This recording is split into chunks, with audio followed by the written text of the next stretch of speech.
좀 생소한 제목을 정했는데요. 트랄랄레로 트랄랄라 이렇게 정했어요. 아마 우리 이걸 들으면 대부분의 어른들은 뭐야 이럴 텐데 애들은 웃어요. 이걸 다 들으면 거의 다 모르는 애들은 몰라도 괜찮아요. 그래서 이따가 얘기해 줄 건데요. 저는 오늘 어버이 주일이지만 어머니 아버지에 대한 말씀이 아니라 부부에 대한 말씀을 증거하려고 말씀을 준비했고요. 베드로전서 말씀을 가지고 은혜를 나누어 보겠습니다. 사진을 하나 보여줄 건데요.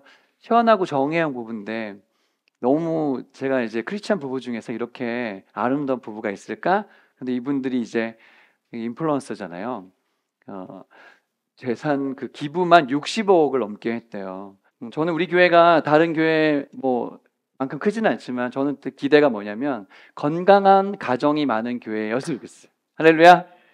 그래서 우리 교회에 오면은 이런 가정이 배우고 싶다 이런 느낌으로 우리 교회 안에서 그런 소문 났으면 좋겠는데요. 이런 거는 우리 교회랑 어울리진 않지만 제가 이전에 한번 말씀드리긴 했지만 이런 유머가 있어서 이렇게 소개를 하면 그림을 한번 보여주면 남자가 살다가 너무 힘들면 지갑에 있는 와이프 사진을 꺼내 본답니다. 그러면서 내가 이 사람과도 살았는데 세상에 못할 일이 어디 있겠는가 이렇게 한대요. 우리 교회 남자들은 안 그러겠지? 세상 사람들은 그런데요. 여자들은 그런데 여자들 다음에 보여주면 여자가 살다가 너무 힘이 들면 지갑에 있는 남편 사진을 꺼내 본답니다. 내가 이것도 사람 만들었는데 세상에 못할 일이 뭐가 있겠는가. 그렇대요. 제가 GPT한테 만들어 달라고 했더니 이렇게 그려줬어요. 잘 그렸죠? 책을 하나 보여주시면 화성에서 온 남자, 금성에서 온 여자라는 책에 보면 이렇게 이제 써 있어요. 남자들은 화성에서 왔고 여자들은 금성에서 왔다고 상상해보자. 오랜 옛날 만환경으로 남자들이 천체를 관측하다가 화성인들이 금성인들을 발견했는데 얼핏 보았을 뿐이지만 마음이 설레어서 남자들이 금성으로 가가지고 여자들의 마음에 이제 같이 이제 교제를 했다는 거죠. 여자들도 마음을 문을 활짝 열고 이제 화성에서 온 남자를 환영했어요. 근데 같이 살기로 하고 지구로 같이 갔답니다. 지구에 갔는데 어느 날 갑자기 기억 상실증에 걸려서 자기들이 어디에서 왔는지 까먹었대요. 그 다음 날부터 엄청 싸우기 시작하면서 충돌하기 시작했다. 이게 이제 화성에서 온 남자, 금성에서 온 여자의 이야기가 앞에 있어요. 그래서 남자와 여자는 사랑해서 만나 결혼했지만 사실 40년, 50년, 60년 산다는 거는 사실 어려운 일이거든요. 그래서 오늘 부부는 어떻게 살아야 되는지 그런 얘기를 좀 해보려고 하는데 오늘 말씀 제목을 제가 트랄랄레로 트랄랄라 이렇게 정했어요. 여러분 이게 뭔지 아세요? 사진을 보여주면은 요거예요. 뭐 집에 가서 굳이 찾아보지는 마시면 좋겠는데 보면은 뭐냐면 상호가 나이키 신발을 신고 이렇게 있는 건데 뭐 별것도 아니에요. 그 이태리어로 그냥 뭐 이렇게 막 그냥 중얼중얼 거리는 그런 말 중에 하나인데 트랄레로 트랄랄라 이렇게 해서 되게 이제 이거 계속하면 뇌가 썩는다고. 그래서 아무 생각 없이 그냥 사람들이 그냥 트랄랄라 트랄랄라 하면서 막 이제 하거든요. 또 뭐 이런 것도 나오고 또 이런 이상한 거 많은데 그 중에 몇 개쯤 보여주면은 이게 이제 봄바르디로 크로코딜로인가 뭐 이렇게 부르면서 이게 막 약간 되게 웃기죠. 이제 AI가 그린 그림을 이렇게 합성해가지고 이렇게 나오는 그런 것 중에 하나고 또 하나만 보여주면은 퉁퉁퉁퉁퉁퉁 사우루. 여러분이 몰라도 돼요. 근데 이거 왜 보여줬냐면 지금 되게 뭐지 이거 뭐 이런 사람 많죠. 저도 맨 처음에 저희 아들이 알려줬어요. 아빠 혹시 그 알고리즘에 이런 거 뜨지 않아? 그래서 나는 한 번도 못 봤는데 그래서 일부러 찾아봤어 나는. 근데 이게 요즘에 많이 이거 말고도 되게 많아요. 그래서 아무 생각 없이 그냥 이렇게 막 얘기하는 거. 근데 이걸 왜 보여줬냐면 제가 오늘 말씀을 읽으면 마치 어떤 생각이 드냐면 이걸 내가 어떻게 지키지? 나랑 무슨 상관이지? 이런 느낌이 들어서 제가 트랄랄라를 지금 여러분에게 보여준 건데요. 성경을 보시고 오늘 그 성경 말씀 안에서 부부는 어떤 모습이어야 되는지를 보실 때 어쩌면 저런 거 보는 것처럼 요즘 세상에 이렇게 한다고? 이렇게 생각할 수 있어요. 하지만 여러분 오늘 하나님의 말씀이 진리라는 걸 믿으세요? 그 말씀대로 살기 원하십니까? 이 말씀에 순종하는 의미에서 성경적인 부부는 어떤 모습인지. 지금 우리 어린이들이 이런 마음이 되겠죠. 나는 부부가 아닌데. 그런 생각이 드니까 여러분들에게 직접 주는 메시지는 아닌데 여러분은 어쩌면 나중에 결혼하잖아요. 그러면 여러분은 이런 남편, 이런 아내 또 이런 남편을 만나시고 이런 아내를 만나시면 되겠고요. 지금 결혼하신 분들은 내가 그런 남편인가, 내가 그런 아내인가 생각해 보시고, 네, 하나님 진리가 무엇인지 함께 나눠보도록 하겠습니다. 첫 번째, 말씀 한번, 그 질문 한번 읽어볼게요. 시작.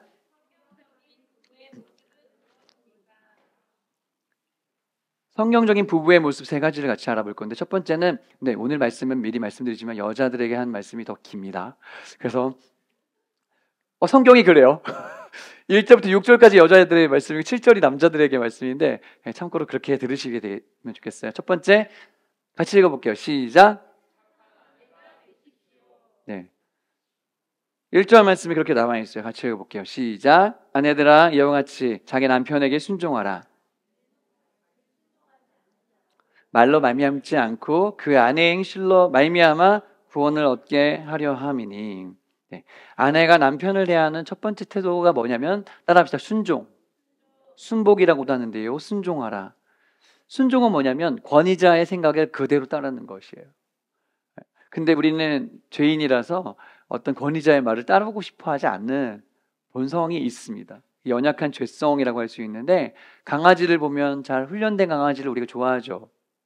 손 주고, 저기서 싸라 그러면 저기서 싸고, 먹을 때까지 딱 먹으라고 할 때까지 기다리게 하고, 이런 게 잘 훈련된 강아지를 우리가 좋아하죠. 순종을 하기 때문에 우리가 강아지 좋아하는 거예요. 근데 오늘 성경에서 말할 때 이 순종이 무슨 의미일까? 오늘 말씀의 앞에 보면요, 아내들아 이와 같이라고 되어 있어요. 그럼 이와 같이라고 하면 그 앞쪽에 뭔가 얘기했다는 거죠. 그 앞쪽에 무슨 얘기를 했냐면, 예수님께서 우리를 위해서 십자가를 기꺼이 지시고 고난 받으신 것처럼이란 뜻이에요. 예수님 이야기가 나오거든요. 아내들에게 얘기할 때 예수님을 생각하면서 이 말씀을 지키라는 의미로 이렇게 얘기해 준 거예요. 예수님이 순종하셨잖아요. 죄가 없으신데 십자가를 지셨잖아요. 그런 마음으로 우리 아내들에게 순종하라고 그렇게 얘기를 해줘요. 우리 교회 집사님들, 여자 우리 아내들은 다 순종하는 아내들이라서 이 말씀을 들을 때 아무 거부감이 없죠. 하지만 늘 자기와 싸워야 되죠. 솔직하게. 그렇잖아요. 네. 그래서 오늘 말씀을 잘 들어보시면 좋겠는데요. 구원받은 하나님의 자녀라면 이 말씀이 나의 것이 되셔야 된다는 것인데, 베드로가 이 편지를 쓰고 있을 때는요, 여자의 인권이 없는 시대였어요. 여자에게는 법적인, 경제적인, 종교적인 권한이 없는 시대였어요. 남자들이 결정하면 그대로 다 따라야 되는 시대였습니다. 그런 시대인데도 이렇게 말씀을 하고 있다는 사실을 여러분 기억해 주시면 좋겠어요. 바울은요, 여자들을 향해서 순종하라라고 얘기해 주는데요. 그 메시지 성경에 보니까 남편에게 착한 아내가 되어서 남편의 필요를 들어주라. 그러니까 순종하는 건 뭐냐면 남편에게 착한 아내가 되어서 남편이 뭘 원하는지를 들어주라는 거예요. 남편 니드가 있다는 것입니다. 쉽게 말하면 남편이 집에 오면 밥 먹는 게 중요한 사람도 있어요. 뭘 먹어야 돼. 그러면 그 사람에게는 잘 챙겨주셔야 돼. 남편의 필요가 뭔지를 알아야 된다는 거죠. 근데 남편은 들어오자마자 붙잡고 자기가 원하는 걸 하면 안 된대. 아내가 남편을 사랑할 땐 그렇게 해줘라. 그런 것입니다. 제가 이 말씀을 증거하기 전에 이 말씀을 다른 교회 목사님들은 어떻게 전했는지 많이 들어봤거든요. 근데 정말 대형교회 목사님들, 정말 설교 잘하는 목사님들도요, 이 본문을 얘기할 때 되게 두려워하면서 얘기하더라고요. 청중의 절반이 여자니까 그 얘기를 할 때 내 얘기가 아니고요, 성령의 얘기입니다 이러면서, 제 얘기가 아니에요 여러분. 저도 지금처럼 제 얘기하는 게 아니에요. 저 조선시대에서 온 게 아니고요, 성경이 그렇게 얘기하고 있어요 여러분. 남자들이 있잖아요, 왜 집에 예쁜 아내가 있는데 왜 바람을 피울까요? 우리 친구들은 모를 수 있는 그런 얘기인데, 밖에 나가서 딴 여자하고 즐거워해. 왜 그럴까요?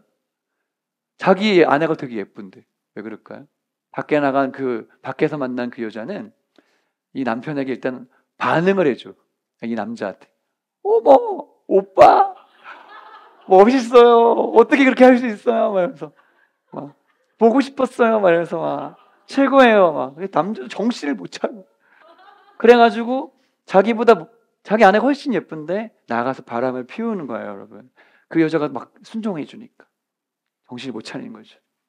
여러분, 근데 예수님 믿는 것 때문에 얼마나 많은 조선시대 때 또 대한민국 여성들이 핍박받았는지 몰라요.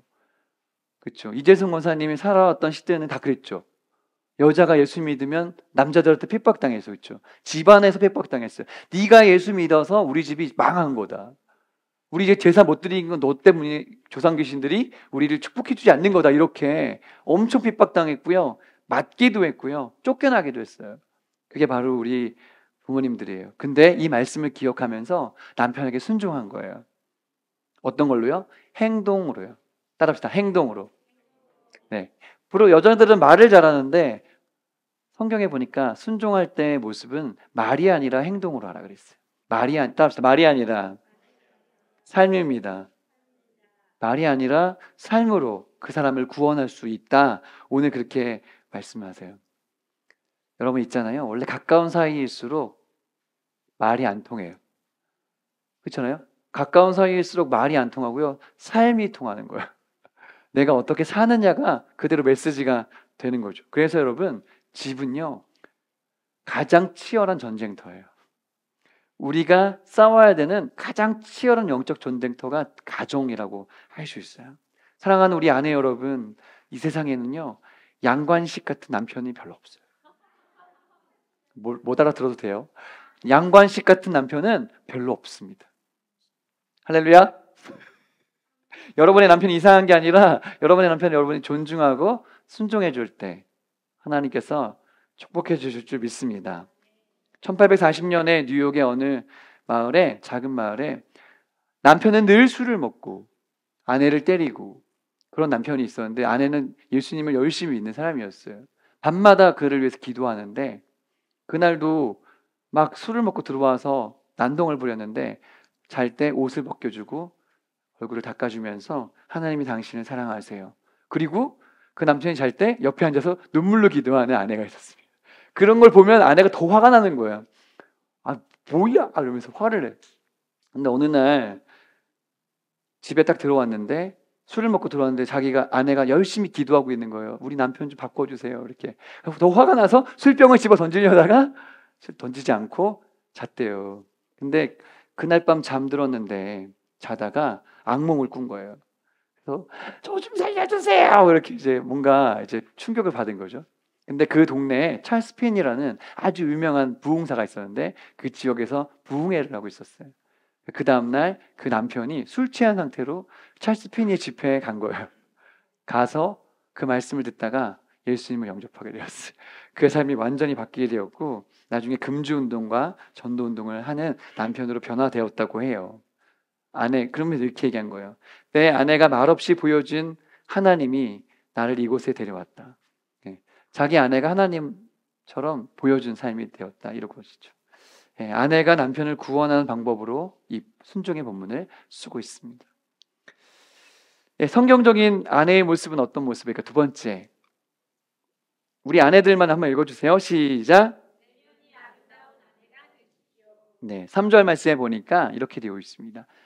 너희의 단장은 머리를 꾸미고 금을 차고 아름다운 옷을 입는 외모로 하지 말라고 기록하고 있어요. 머리를 꾸미는데 여성들은 시간 많이 쓰죠. 머리를 길었다가 짧았다가 매직했다가 뽀글뽀글하겠다가 막 온 머리로 난리 나잖아요. 뭐 탈색했다가 여성들은 또 보석을 좋아해요. 그래서 반지, 목걸이, 귀걸이, 기타 등등 되게 좋아합니다. 반짝반짝거리는 거 좋아해요. 여성들은 또 옷도 좋아해요. 남자들 옷 그 종류보다 여성들 옷이 훨씬 종류가 많고 다양한 것을 볼 수 있어요. 여성들이 여기에 관심이 많단 말이에요. 근데 오늘 성경이 말할 때 너희의 단장은 이런 걸로 하지 말라고 기록이 되어 있어요. 어떻게 그러면 무엇으로 단장해야 되는 4절 말씀이 나와 있습니다. 어떻게 단장할까요? 같이 읽어주세요. 시작.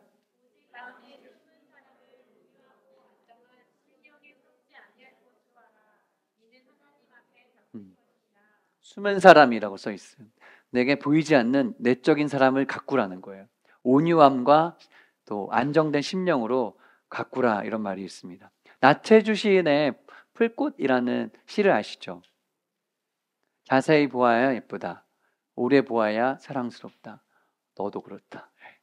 풀꽃을 보면서 쓴 글이긴 한데 우리 아내를 생각할 때 남편들이 이런 마음이었으면 좋겠어요. 자세히 들여다보아도 더 예뻐. 그리고 오래 보아도 더 사랑스러워. 이게 뭐예요? 내면이 아름다운 아내의 모습이라는 것입니다. 내면이 아름다운 사람은 온유함으로 자기를 가꾼다고 했는데요. 아내에게 되게 중요한 것은 온유함이에요. 온유함은 뭐냐면 힘이 다스려지고 있는 상태를 말하는 것입니다. 내게 힘이 있어요. 근데 저기 야생마는 길들여지지 않았잖아요. 근데 그를 갖고 와서 길들여서 주인이 원하는 모양대로 이렇게 움직이게 하면 그는 명마가 되는 것이죠. 순종. 여러분들이 온유하다는 건 바로 그런 마음 상태인 거예요. 파워가 있지만 그것을 지킬 수 있는 것, 잘 통제할 수 있는 것. 그래서 남편이 마음에 들지 않는다고 해서 막 화를 내봤자 아무런 도움이 되지 않는다. 두 번째, 내면이 아름다운 사람은 안정된 사람인 것입니다. quiet, 조용한 모습이에요. 여성의 아름다운 모습은 바로 이런 고요한 모습인 것입니다. 남자들은 여성의 아름다움에 반하게 되어 있어요. 여성들은 아름다움에 가게 되어 있습니다. 근데 내면이 아름다움에 더 끌리게 되어 있습니다. 그래서 여성들은 오늘 마음속에 온유함과 안정된 심령을 갖게 되시길 예수님의 이름으로 축복합니다. 그러면서 베드로가 오늘 소개하고 있는 샘플이 누구냐면 사라였어요. 사라. 아브라함의 아내 사라. 사라는 아주 미인이었습니다. 여러분 아시다시피 미인이어서 남편하고 네게부 지역으로 이사할 때 약속한 거예요.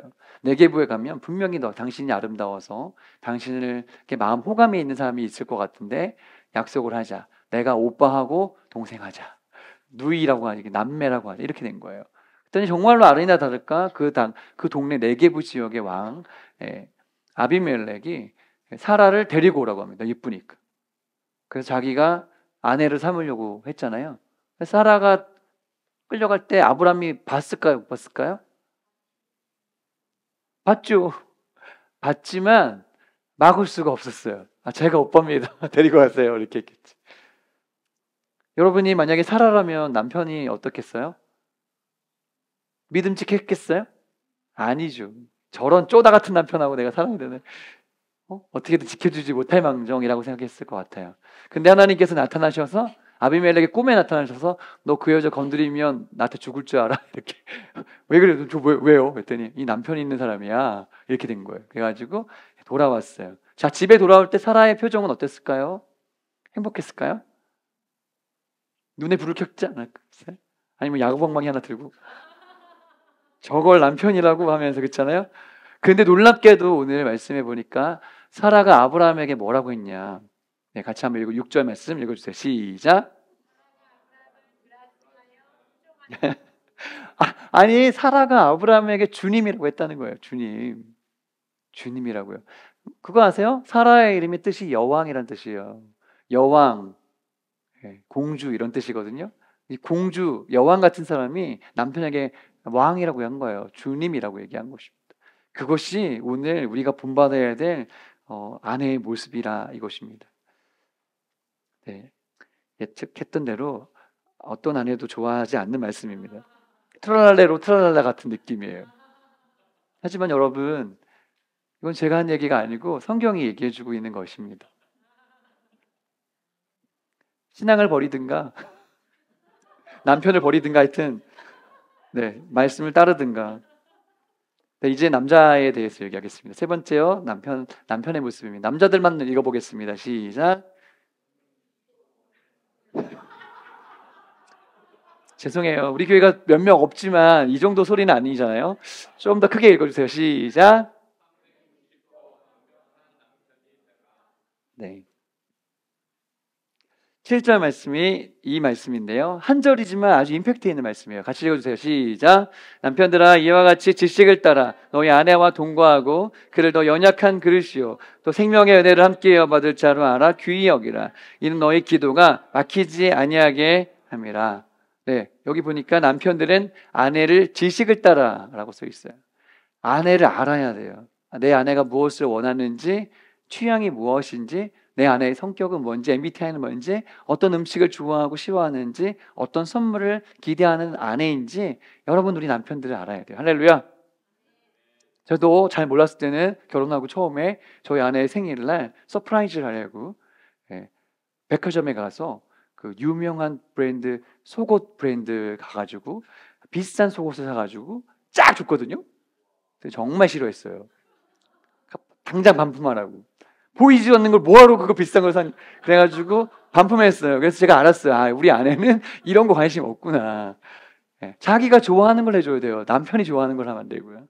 아내가 어떤 사람인지 알아야 돼요. 사려 깊은 사람이 되어야 된다는 것이죠. 헬라 문화권에서는요, 예, 남편이 그럴 필요가 없었어요. 여자를 이해할 필요가 없었어요. 내가 원하는 대로 했으면 됐어요. 이 말씀이 선포되고 나서 남편들이 안 거예요. 아, 아내를 알아야겠구나. 잘 대해줘야 되는 문화를 알게 된 거예요. 그래서 성경이 있잖아요. 굉장히 가정의 문화를 많이 바꾼 것입니다. 어떤 남자가 이렇게 얘기해요. 난 도저히 이해할 수가 없어, 아내를요. 왜냐하면 내가 원하는 걸 다 사줬거든요.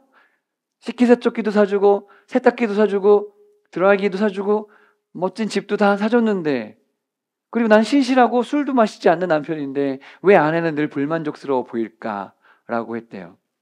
근데 이 사람은 그걸 몰랐던 거예요. 자기의 아내는 자기에게 따뜻한 말 한마디 필요한 사람인지 몰랐던 거예요. 세탁기 같은 거 사줘가지고는 아내의 자존감이 올라가지 않는다는 사실을 몰랐다는 것이죠. 제임스 도슨의 책에 그렇게 나와 있어요. 여러분, 남편은 있잖아요. 저기 보니까 아내와 동거하라고 써 있어요. 함께 거하라는 거예요. 남편의 그 의무는 뭐냐면 함께하는 시간을 갖는 거예요. 우리 장경식 집사님이 아내와 함께 아침마다 산책을 이렇게 하신대요. 새벽마다. 그 시간을 되게 좋아하신다고 하더라고요. 그렇죠?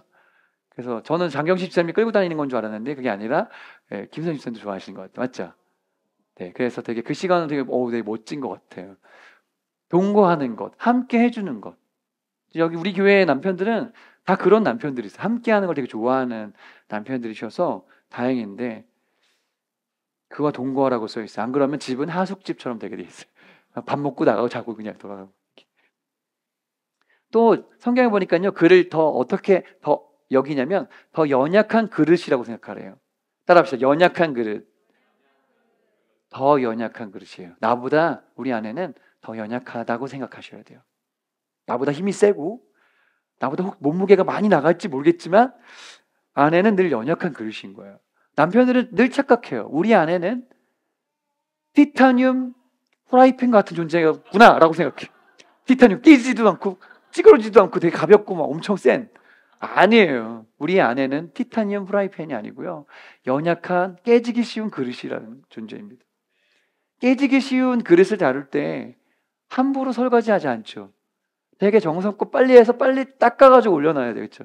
그런 그릇이 있어요. 우리 아내들은 깨지기 쉬운 그릇입니다. 여러분, 남편들이 여기 계시다면 아내를 그런 눈빛으로 한번 바라봐 주시겠습니까? 깨지기 쉬운 그릇이에요. 그러니까 조심조심 소중하게 다뤄주셔야 돼요. 깨지면 끝이에요. 돌아오지 않아. 네. 그러니까 여러분, 잘 아껴주셔야 돼요. 섬세하고 소중히 여김을 받아야 될 대상입니다. 한 여론조사에서 이런 조사를 했는데, 당신의 배우자와 다시 결혼하고 싶습니까? 라는 조사를 했어요.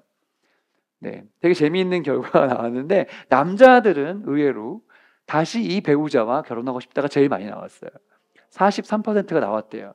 하지만 여성들은 다시 결혼하고 싶다가 4분의 1밖에 안 나온 거예요. 4명 중에 3명은 아닌 거예요. 그리고 심지어 여성들은 혼자 살고 싶다, 나중에 다시 태어난다면. 43%가 나올 정도로 결혼 생활이 그렇게 만만치 않아 보이는 것 같습니다.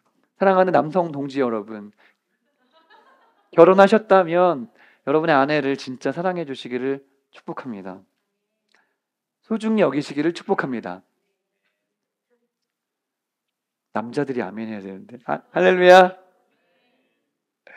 제가 한번 말씀드린 적이 한 번 있었는데 기억나실지 모르겠지만, 남태평양의 한 섬나라에서 아내를 데리고 올 때 남편이 그쪽 장인 장모한테 소를 줘야 되는 그 풍습이 있는 곳이 있었는데, 보통 아주 예쁘고 뛰어난 여성과 결혼하면 소를 4마리에서 5마리 정도 주고요, 평범한 여성은 2-3마리 정도 주는 게 관례였다고 해요. 근데 어떤 남자가 어떤 여자를 데리고 올 때 무려 소를 8마리를 줬다고 합니다. 근데 딱 봐도, 아무리 봐도 그 여자는 예쁘지도 않았고 뭐 뛰어난 사람도 아니었어요. 하지만 그 남자는 8마리를 딱 주면서 이렇게 얘기했습니다. 그녀가 8마리 소의 아내로 살아가게 될 것입니다.